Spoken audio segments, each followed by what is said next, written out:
been! What a week it's been in films! Basque filmmaking is in the news as a new incentive to offer international filmmakers favourable tax breaks from 2015 has been announced. This comes as a Basque film, Flowers, is in the main competition at the San Sebastian Film Festival. I am a huge fan of the Basque country. I've genuinely had many holidays in the French and Spanish Basque regions. I've even tried to learn the language. Holy shit. Have anyone here ever tried to read Basque? Every word is like the worst possible round of countdown ever. It's all X's and K's. I like Basque filmmaking, but sometimes I don't know if I'm reading the title or the Roman numerals for the year it was made. It's all X's. I haven't seen this many X's since I read Joey Essex's GCSE results.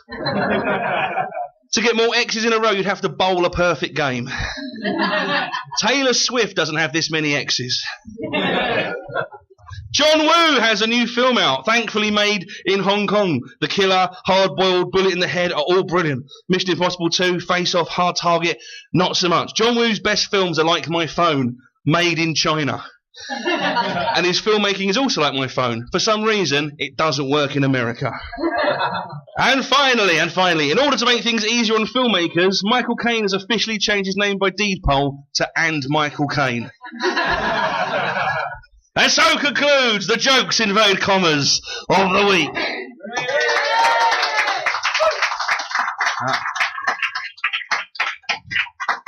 I was asked to do a gig, a Brad Pitt night, where all the comedians had to do material about Brad Pitt films. And I thought, this would be brilliant. I love Brad Pitt. I genuinely love Brad Pitt. He's one of those actors that, you know, has managed to cast off being just pretty boy to actually be quite a good, brilliant sort of actor, an interesting actor doing interesting roles. I was like, brilliant. Love Brad Pitt movies. You know, got the, you know, Seven, Ocean's 11, Fight Club, you know, like 12 Monkeys, True Romance. What did I get? I got Thelma and Louise and his Levi jeans ad. Thelma and Louise and his Levi jeans ad. I talk about the wooden spoon. That'd be like doing a night for Joe Pesci and getting his Snickers commercial and 8 heads in a duffel bag. Or any Kate Beckinsale film. I mean, the only way it could have been worse was if I'd have got Legends of the Fall or Meet Joe Black. At least if I got River Runs Through, I could have talked about how much I like Robert Redford. And then Robert Redford, he's in Spy Game, which is an incredible movie. Spy Game, if you've not seen Spy Game, it's a much misunderstood, much maligned, sort of not seen movie. It's absolutely brilliant. There's a great bit in it where Robert Redford has a chase scene where he's walking through the CIA, handing out leaving invitations to his drinks as cover, and it's more gripping than anything in Argo. Right, it's incredible. I used to do classics. I've studied the Iliad. Did I get Troy? No. Thelma and Louise. And his jeans commercial. Although it does sort of make sense that I would get his jeans commercial because that was his great star-making turn, you know, before he got into movies. And obviously I, having my brilliant star-making turn in commercials, you know, it seems only right that be the case. Some of you maybe not sure who I am, to let you into a little secret. I'm the Frogman from the Reed ads. So if you watch the Reed ads, you should be this, you should be this, you should be this, you should be a frogman. I love frogs. That's me. Recently officially endorsed by Ollie Moores of all people, so that's pretty sweet as well. Instagrammed by Ollie Moores. I love this bit. And the bit was me, so he means he loves me. That's what Ollie Moores, whoever he is, means in that Instagram photo. But if you've not seen the Levi jeans, it's the one, I don't know if you remember, it's the one where he's in the Mexican prison, they play 20th Century Boy, and he's basically wearing his underpants and a white t-shirt, and then he leaves, and he's like, where's my jeans? And the warden's like, aha, I've kept your jeans. And he's like, oh, dude, that's really shitty of you. And then he leaves, and a really sexy woman pulls up, and he's in a car, throws him a pair of jeans, he puts them on, then they start having like a weird photo shoot thing, and they drive off laughing and cackling. The advert raises some questions.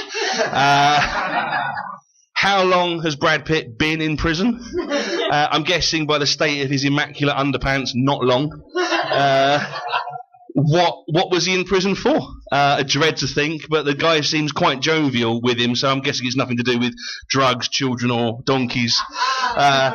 Maybe it was the fashion police. Maybe what he's in. Maybe they haven't stolen his lovely like Levi 5 ones. What they've actually stolen is his sort of He's basically his charity shop, elasticated waist, and they're doing it's like an intervention. That's what it is. And then she turns up and she throws him his jeans, which are clearly his. They've clearly met before. I reckon he left her on the floor of her bedroom. They were having Hollywood sex the night before, because she just throws them. He looks at them, puts them on, they fit perfectly, and you have to try jeans on. I mean, maybe it's just me and my size, but you can't just look at a pair of jeans and go, they'll do, unless you're the Terminator. You have to try them on. But it's quite weird. No, it's quite weird doing this, because I have to wear big clothes. I mean, I try to dress smart. This is literally the best I can do for you, because the options if you wear big clothes are not like great. They don't sort of think, hey, you know, like normal clothes, we'll just make some of those a bit bigger. It's like I'm a different sort of culture or sort of species, or sort of, it's like a religion. They're like, oh no, this is what you wear. And they only basically decide that you have 3 looks you've got. You can either be a retired banker in his 60s who's taken up golf, a member of a street gang from South Central LA, or a Tilly Mallet impersonator. That's basically the only options you've got. And it's quite galling walking around looking like a Hawaiian porn star, because you don't really have the arms for a basketball shirt and you can't quite carry off slacks. Matthew Highton!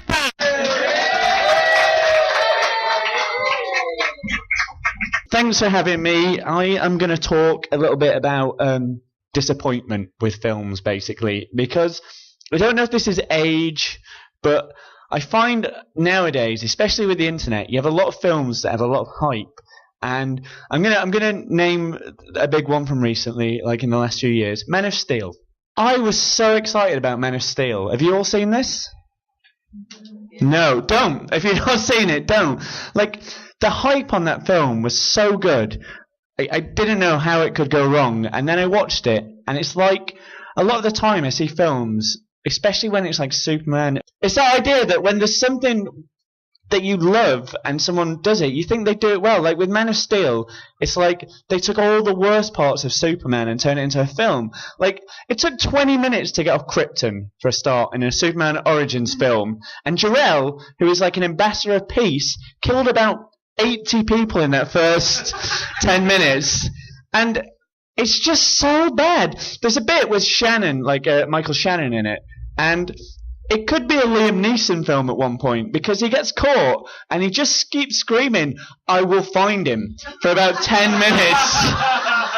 It's just like, thanks for the exposition, guys.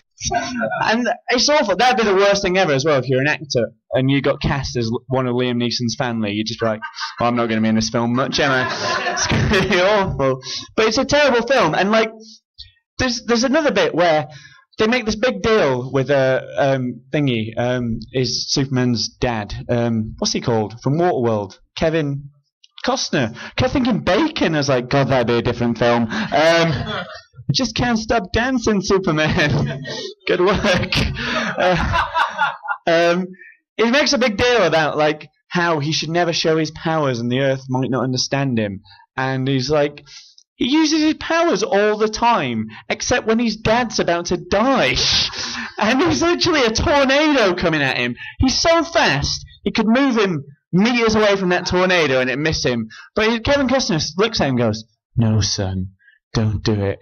And then he carries that guilt round for the rest of the film. And that was something they wrote and thought it'd be fine. And Lois Lane is the worst part of that film. She tracks him down. Bearing in mind, he has been moving around for years and no one can find him. And when she tracks him down, he says, "How did you find me?" She says, "Eyewitness accounts." And they think that is an acceptable plot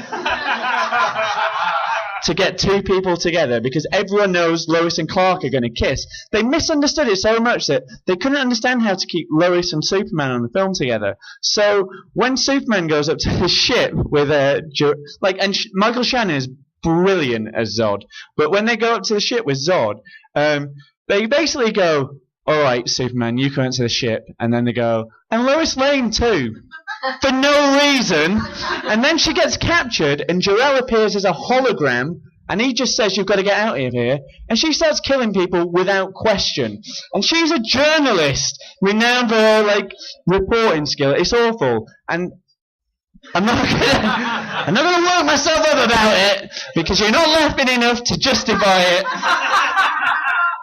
My girlfriend banned me from talking about this. After 2 weeks of every time, she'd wake up and I'd be looking at her and I'd be like, and another thing. It's horrible. But I mean, you put it against something like The Avengers, which is a similar type of film, and it just shows how Joss Whedon knows how to handle character and development. Like, because that film is, take it or leave it, it's brilliant. Like, they know how to handle a big team of people. They know how to add humour. Superman, there's a bit at the end, I don't want to spoil it, but if you watch it, fuck you. So I don't mind. There's a bit at the end where they're fighting over the city and it looks abandoned, and then they go, oh yeah, Superman needs people to save. So they just shove them all in a train station, and Zod's eyes are just firing around, and Superman gives him a lobotomy for no reason. Again, it's not funny, it's just anger. Matthew Highton! And now it's time to bring out our special guest. So will you please welcome our headliner special guest, Mr. Nick Helm? Thank you. Hello. So, for the benefit of people who have no idea who you are, could you tell them who you are? Enough of the jokes. My name's Nick Helm. I'm a stand-up comedian. Really? Well, it's just an introduction. I'm the star of Russell Howard's Good News. And live at the Electric Series 1. So, no one. That's kind of like that was my big moment. But you have got, yes, that's very disingenuous of you to yourself. You have, in fact, got 2 shows coming out soon. Well, you were making one and you've made one. So you're about to start the second series of Uncle, is that right? You're doing the second series? Yeah. I'm writing the songs for that at the moment, and I don't write Uncle, just so you know. I don't write Uncle. I've never said that I write Uncle, and it says very clearly at the beginning of each episode, written by Oliver Refson and Lila Vanderberg. Right, so stop asking me for cameos in it. I'm not the casting agent either, and I don't direct it. Right, I show up for work, I learn my lines, I stand in the right direction, and I say them. Right? That's it, and I make the 12-year-old look amazing. Right?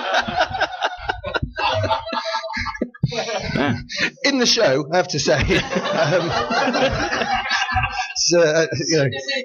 mean, yeah, I have worked for the BBC, but not long enough to be one of them. So,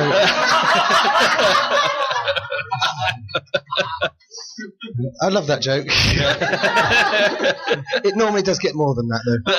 So, yeah. And you've done a heavy entertainment. And I've just done like a stand-up show, called Heavy Entertainment. It's funny. It's like light entertainment. You were there. You were at the recording, and you were there at the recording, and yeah, that's everyone. Yeah, and you were there at the recording. Were you there at the recording? No, were you there? No, were you at the recording? Yeah. The run-through. Which was the run-through? Comedy Museum. Oh, yeah, that's right. You're at the Comedy Museum. You were at the Comedy Museum. You were at the Comedy Museum. Yeah, were you at the Comedy Museum? I was at the Invisible Dot. You were at the Invisible Dot, though, weren't you? So you didn't have to be at the Comedy Museum. It was better at the Comedy Museum than the Invisible Dot, though. So let that be a listen. Were you at the recording? Fuck it, we'll do you all. Were you at the recording? were you at the recording? Were you watched it on iPlayer? Oh, you saw the pilot. Yeah, the pilot that I don't like. You like the pilot? You like the pilot? Yeah, but what sort of comedian do you think I am? I mean, that's not me, is it? That's like me in somebody else's show, isn't it? That's somebody else's idea of what I would do. The pilot was fine, but I hated it. Were you at the recording? Yeah, you were at the recording. Oh, that's right. Yeah, brilliant. Hello. Did I meet you afterwards? Yeah, I did. Yeah, hello. Yeah, and which episode did you see? The first one. Oh, so you saw the Dreams one. Yeah. You were there as well, right? Yeah. And how about you? Were you with him? No, you weren't with him. And you didn't. You were there. You were at the War one, was it? The War one. Yeah, that's right. And you were there. And were you there? No, but I saw you 5 years ago in Edinburgh. Oh yeah. So you saw Bad Things Happen in Trees, did you? Or did you see? Keep Hold of the Gold. Keep Hold of the Gold. That was the one that made me. Yeah. And no, nothing up until then. And then after that, we couldn't get rid of the TV people. And now here I am, Muggins here with 2 series on my plate. And BBC Three, soon to be closed. So, thanks, Life. No, it's fine. You weren't at anything, were you? Yes, I like to sing. Oh right, so the Stephen Seagal was like the third time when I did an impression of Stephen Seagal. I had some amazing jokes in that one, never to be repeated. And yeah, so that's right. So that's everyone, Richard. That's everyone. Okay. Good. The first time we'll ever get a quote. Nick Helm was thorough.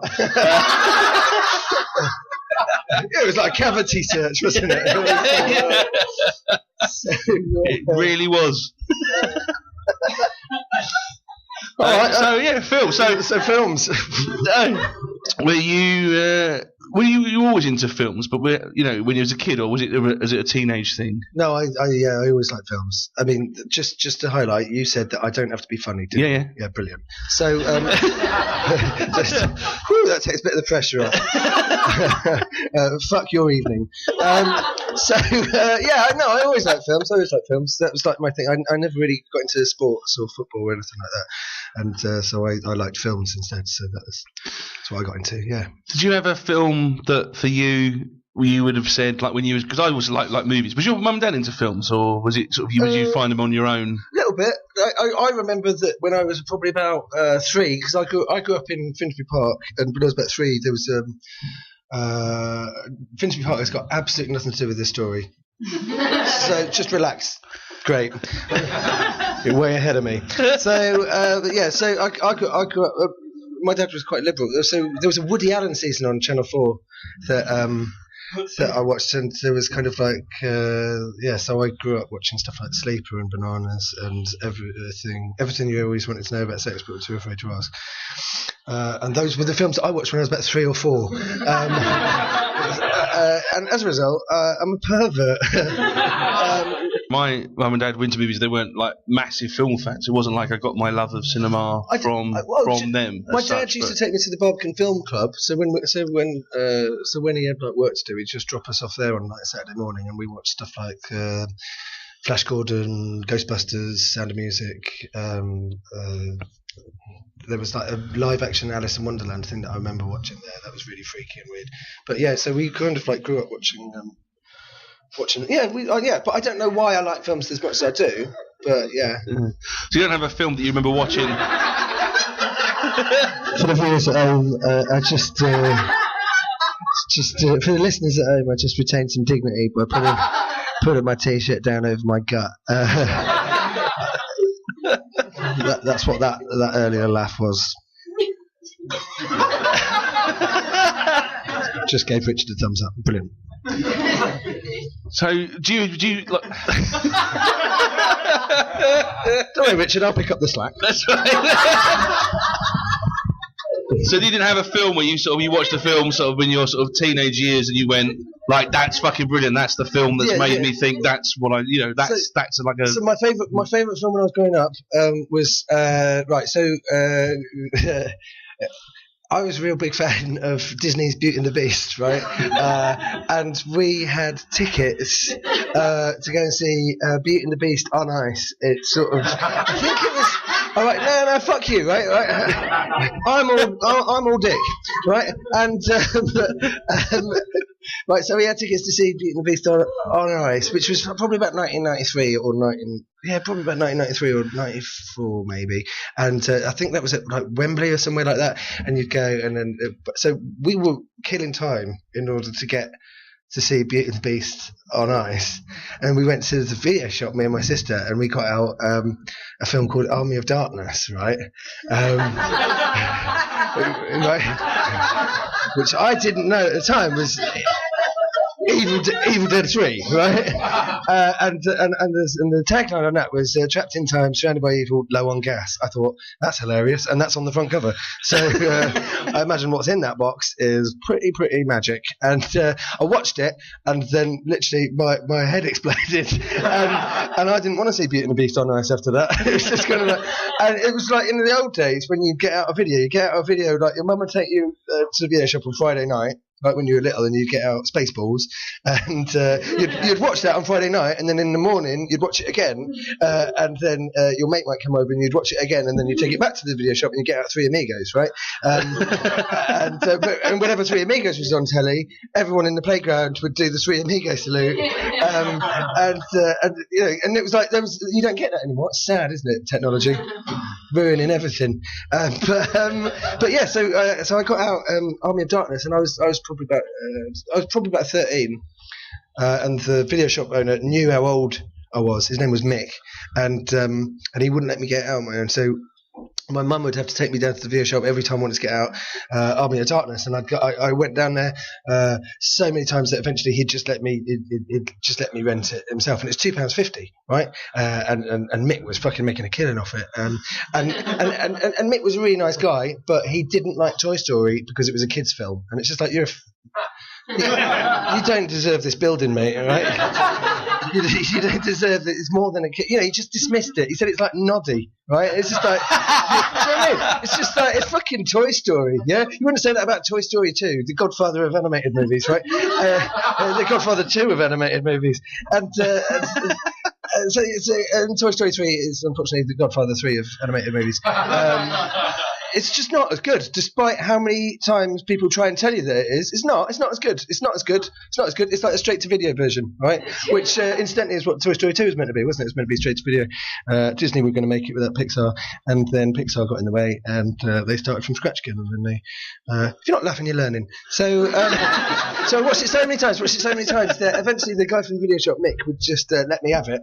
And then I'd have to pay, but without my mum, and then I didn't even ask for it, but my mum just got it me for Christmas, and I watched it so many times that I wore the video out, and then what happened was I bought it on Pirate.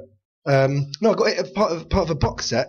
Evil Dead 2, Army of Darkness, part of a box set. I watched that, but it was a forefront one, and the quality of the tape was really low on those because you're not meant to repeatedly watch them. And I wore the video on that out, and then I eventually I couldn't be bothered to keep buying it, so I bought it off a pirate guy from university. He wasn't a pirate, but he got it off the American Laserdisc, so it had a different ending to it, right? And I know. Come on, mate, you asked, right? And then eventually it came out on DVD, so I bought it on DVD, but the problem with the DVD was I had to get it on import, and it's the US cut of that, which is I think it's 80 minutes long, and the UK release was 88 minutes long, and then the Sam Raimi special edition I think is 93 minutes long, right? And the preferred version is the UK theatrical release, right? It's got a better ending, right? And the pacing of the battle towards the end is much better, but it's not available on DVD, right? What they do is they give you the director's cut, which has got some kind of uncleaned up cutscenes that have been inserted in them, which aren't good and slow the pace of the beginning of the film. Lots of the little people, and it's a lot more little people stuff, isn't London it? Bridge is falling down, and it's awful. And you just think, don't do that, Bruce. And then what they do is they just take the American ending off and put the British ending on, right? And the British ending is the apocalyptic ending, and the American ending is the S-Mart. And S-Mart is a nice little bonus ending, but in actual fact the apocalyptic ending is much better, and it opens itself up to sequels a lot more, which is the sequel that they should have made but they never got around to doing. So that is that. Did I like the remake of Evil Dead? Yes, I did, but in its own context. No, fuck you. Someone's leaving and smashing glasses. This is Evil Dead 2, when do you know what, I was terrified. I was too scared to watch Evil Dead for ages, right? And so I worked backwards, and then Evil Dead 2, Evil Dead 2 is great, right?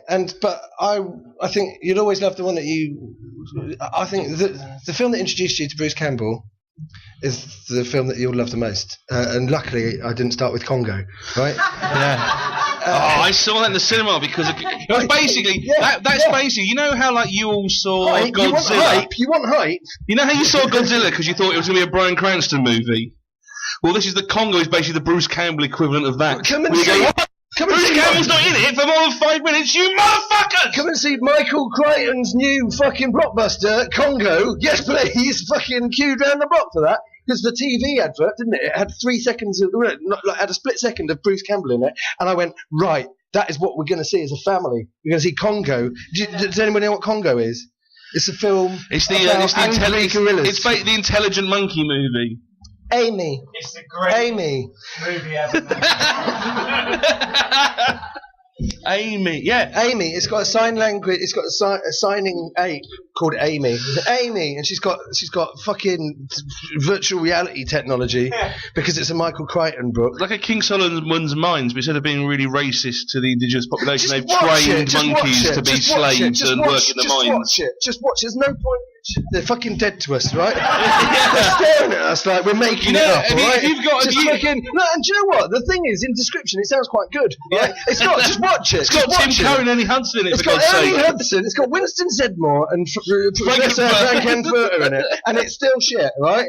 And Bruce Campbell. Right, you wait the whole film for Bruce Campbell to turn back up, don't you? Because Bruce Campbell goes missing at the beginning of the film. He goes missing, right? And then they go, we've got to go on an expedition to find him. So the whole film is about finding Bruce Campbell. And when he does turn up at the end, he's dead, and he's a waxwork mannequin that looks like a waxwork mannequin of fucking Keith Chegwin or something. It's fucking with a black wig on. It's not right, Richard. They shouldn't have told it to us like that, right? If you've got Movie Mix on your freeview this Saturday, Moontrap is on. Moontrap is what with Walter Koenig, Bruce Campbell, Alien. This woman will kill everyone. Movie. That's not good either. No, Bruce Campbell doesn't. I mean, I love him. So I did really like Evil Dead 2. And then I saw Evil Dead, and that was I really like that. But Army of Darkness is basically, it's kind of like they've distilled what you love about Bruce Campbell and put in a film. So it's him fighting with himself. Even in the tagline, they basically had it. It's not even. It's Bruce Campbell versus the Army of Darkness. They sort of, even though he plays Ace, they basically take away that's how it comes up on the title. But because you know the reason, really, you watch this because you love Bruce Campbell. They've even basically done away with any pretense that that's the reason you're there. There's no dialogue in it. It's just all one-liners. It's fucking amazing. It's great. It's really good, and it's got like because it's Universal. It's got like a bit of a sheen to it, where it's kind of like set in medieval England but filmed in California. It's brilliant. And proper Harryhausen skeletons, and it's good. And it's great. And the guy that plays King Arthur is the guy from the Nescafe adverts. It's great. It's just I mean, I couldn't recommend it enough. But if you like the Evil Dead films, one of the Evil Dead films is that I've got about 25 box sets of the Evil Dead because they keep re-releasing with new this, new that, new the other, and they've all got like a fourth box set, a fourth disc on the box set of just really shit documentaries about the Evil Dead that you watch and you kind of go, I know more than this.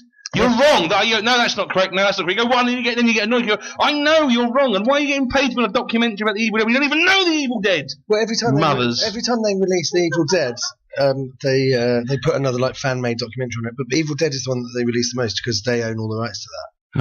That's why they remade it, because every time they release Evil Dead 2 and Army of Darkness, they don't get all the money for that, but they get all the money for Evil Dead. I mean, it's just a fun fact. What I used to do is I used to go to the local second-hand shop, Golden Disc, if you remember that. It's a little reference for Essex people, Golden Disc. And I used to go into Golden Disc, and I used to, because I basically bought all the Evil Deads. I bought all the Evil Deads. So I go in and I go, next time you go into your thing, can you just bring me back like sleeves that aren't the normal sleeves? So he just give me like these sort of video sleeves that were not. So I basically now. So what I do is I get the big box original, then every time they re-release it, I get the artwork, the artwork. So I've got like 5 Repo Men. When you say big box original, you mean the one... X-Rental, the proper X-Rental. The rental video cases rather than the rental video cases had a bit of air around the edge to stop tapes from smashing. I tell you, I finish off that thing about Mick. He was Mick, the video shop guy. So it was just this tiny little like video shop that used to smell of cigarette smoke and everything like that. And he used to just smoke in there all day, and then you'd go around and breathe it in.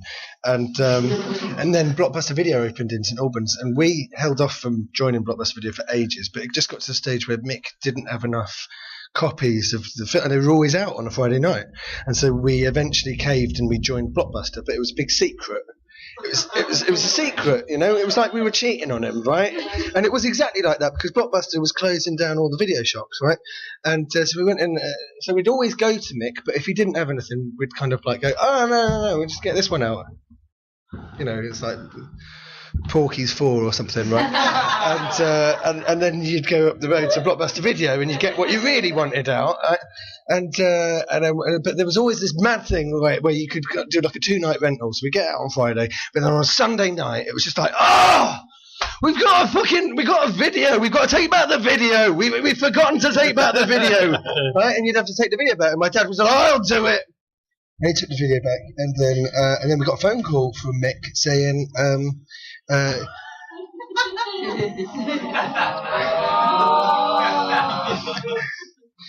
this isn't one of my videos. And my dad had taken a Blockbuster video to Little Mick's video, and his heart broke, I think, that day.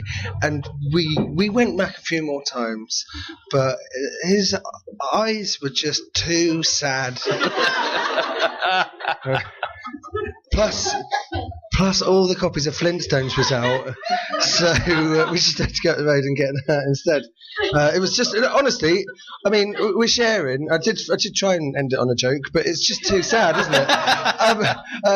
It's too sad. I've never forgiven myself, and I'm still haunted by that.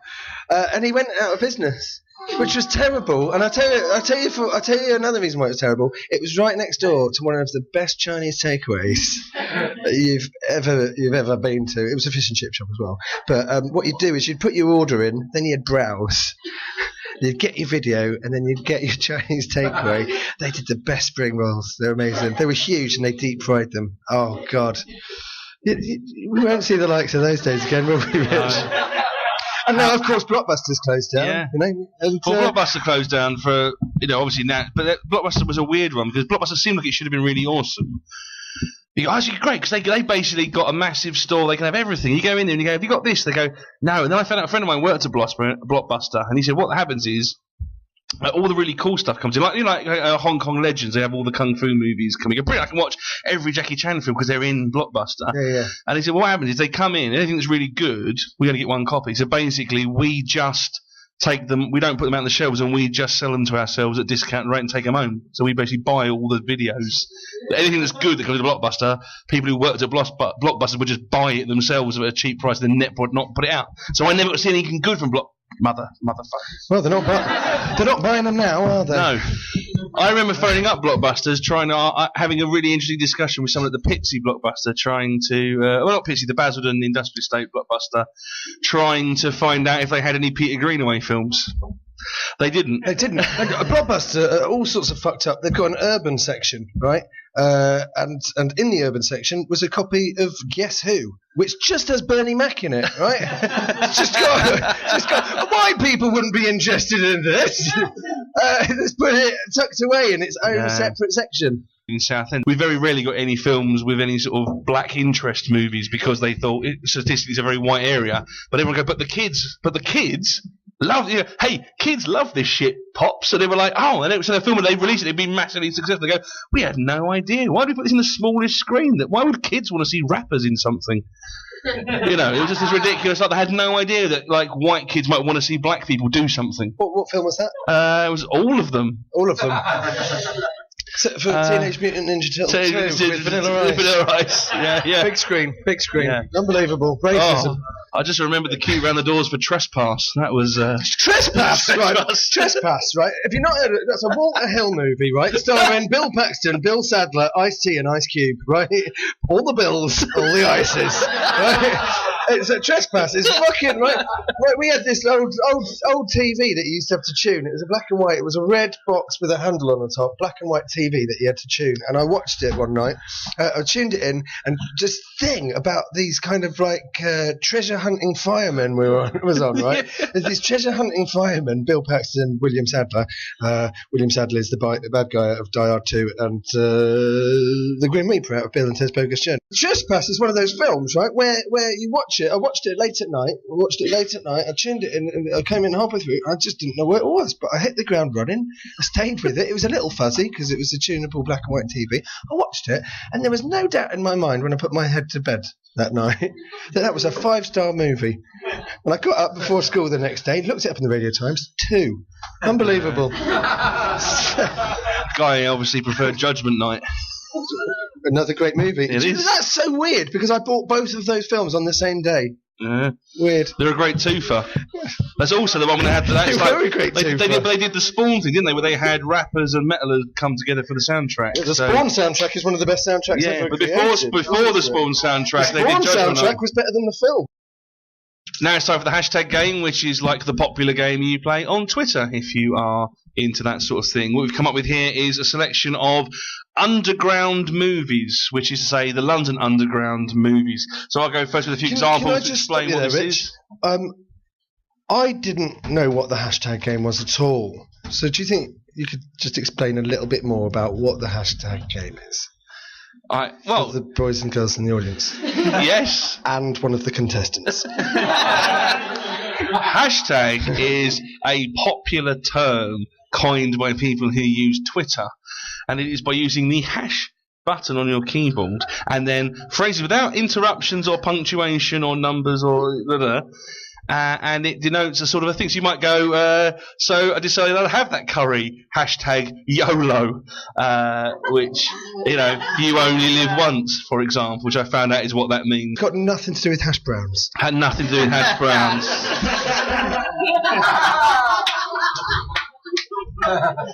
So if you don't know what I mean when I say underground movies, I'll give you a few as examples to set us on our way. You could have 7 Brides for 7 Sisters. Harold and Kumar go to Elephant and Castle. I mean, I've got that one. So there's going to be some crossover. That's why I get to go first. Wanted, Dead or Alive. Raw DLR. I mean, that deserved more than that. Because what these cunts don't know is this is really hard. Yeah. And they all work better written down. Red. Fabulous Baker Street Boys and District Line. See? Now they get it. So, Matt, would you like to go? Nick can go. He's earned it. I've earned it. Heathrow the Terminal 1. Heathrow the Terminal 2. Heathrow the Terminal 3. Yes! Heathrow the Terminal 4. Woo! Heathrow the Terminal, this is the Bosch one, 5. Heathrow Terminator 1. Heathrow Terminator 2 Judgment Day. Heathrow Terminator 3 Rise of the Machines. Heathrow Terminator Salvation. Heathrow Terminator 5 Genesis. Heathrow Terminal Velocity 1. Heathrow Terminal Velocity 2. Heathrow Terminal Velocity 3. Heathrow Terminal Velocity 4. Some of you are ahead of me. Heathrow Terminal Velocity 5. Bullets over Tooting Broadway. Bullets over Fulham Broadway. Are you doing all of yours? Bullets over Ealing Broadway. That's right. And Watford World. What percent of that was it? How many? I barely even scratched the surface. Okay, West Harrow. West Harrow Dolly. South Harrow Dolly. North Harrow Dolly. And Harrow on the Hill Dolly. Nice. All right, I'm going to start with one that I wrote for you, Nick. Conan the Barbican. I've got Cannon Street the Barbican. Oh. That was two. That was a twofer. Nice. That was twofer. That is nice. Kensal Rise of the Planet of the Apes. I've got Witches of Aldwych. That is good. No Central Line for Old Men. Kick Arsenal. Finchley the Road. Camden the Town. This is one of my favourites. Baron von Munchausen Court. I'll if it. This is great. Indiana Jones and Temple. Did you have that? Regent Park Knight Returns. Mansion House Party 1 and 2. Tower Hillbillies. And I'll give a break on this one because this is one of my favourites. Top Gun Court Road. Oh, that is good. That's really good, Matt. Well done. There's also, The Bank Job. Literal. The bank. Bethnal Green Zone. Bethnal Green. A Nightmare on Elm Park. I've got that one. Yeah. Zed and Hainaults. Peter Greenaway, sorry. Kilburn After Reading. Very strong. And Knightsbridge Too Far. I had one since. Uxbridge Men. The Wickenham.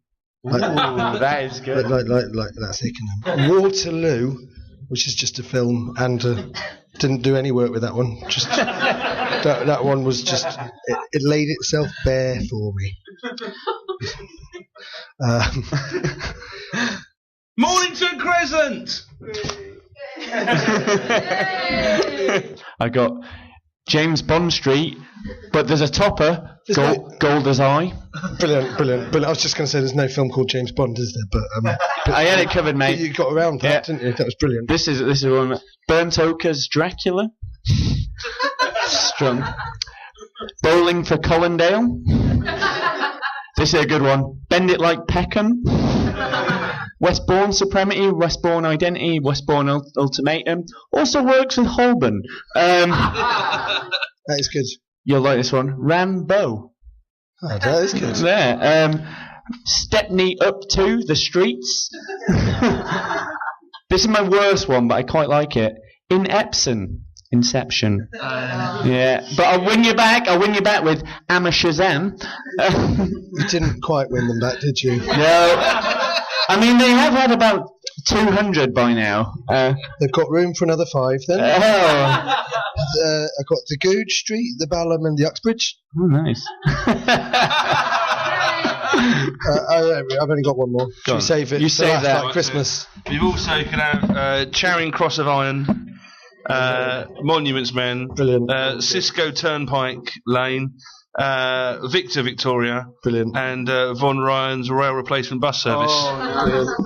To the Lord of the Rings fan, I've got one for each of them. So Lord of the Rings, Fell Up of the Ring, Two Tower Hills, and Return of the Kingston.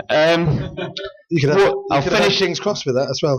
We could have. Carry on Camden. That was. But that was really should be Carry On, Follow That Camden. So I just owned up. I mean, we can edit in the laughs, so. Or out the hashtags. No way. No. That's the whole podcast, just the hashtags on a loop. I thought that went really well. More of an exercise than a bit, though, isn't it? Yeah. Well, the idea is you just do the 5 best ones you like. Nah. Heathrow to Terminal 1.